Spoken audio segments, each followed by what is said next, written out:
Thank you, Don. And hello, everybody.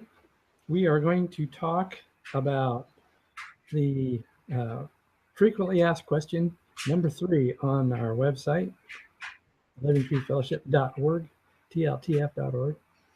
And the question number 3 is Christianity intellectual suicide? And I thought, well, who in the world would ask such a question, let alone it's one of the top 50? The answer is no. Okay, that's the end of my teaching. No. Is Christianity intellectual suicide? No, it isn't.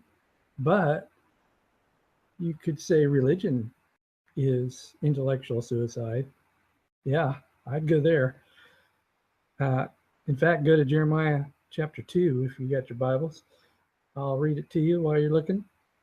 Anyways, Jeremiah chapter 2 and in verse 13, some of you may know this verse by heart.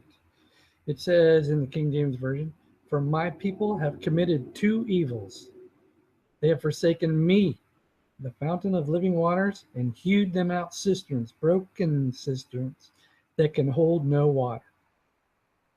That's religion in a nutshell right there.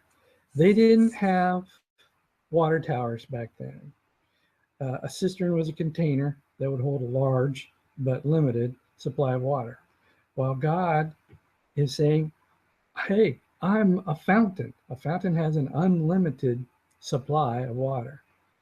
And he's saying that my people have forsaken me, the fountain of the living waters, for a cistern that they made themselves. Cisterns are all man-made, and it's broken to boot.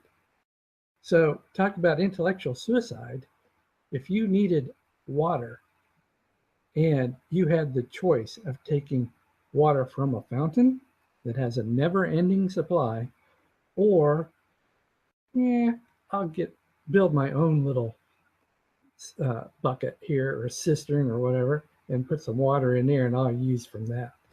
And yet that cistern, God says, is a broken cistern. It's not going to hold any water. So when you need water, you're going to go to the cistern, and it's going to be empty.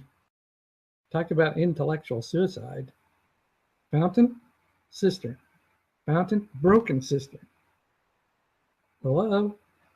So God is telling us right off the bat the difference between critical thinking and suicidal intellectual thinking.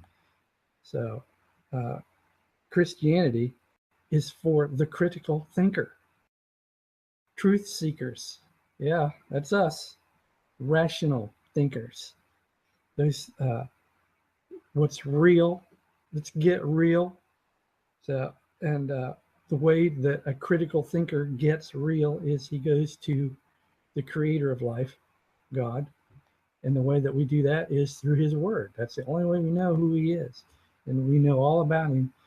Everything we need to know about God is in his word. And everything we need to know about life, and it says in 2 Peter chapter 1, verse 3, it says, according as his divine power, God, has given unto us people, all things that pertain to life and godliness. Godliness being the way God would like for us to live, the way he planned it for us to live.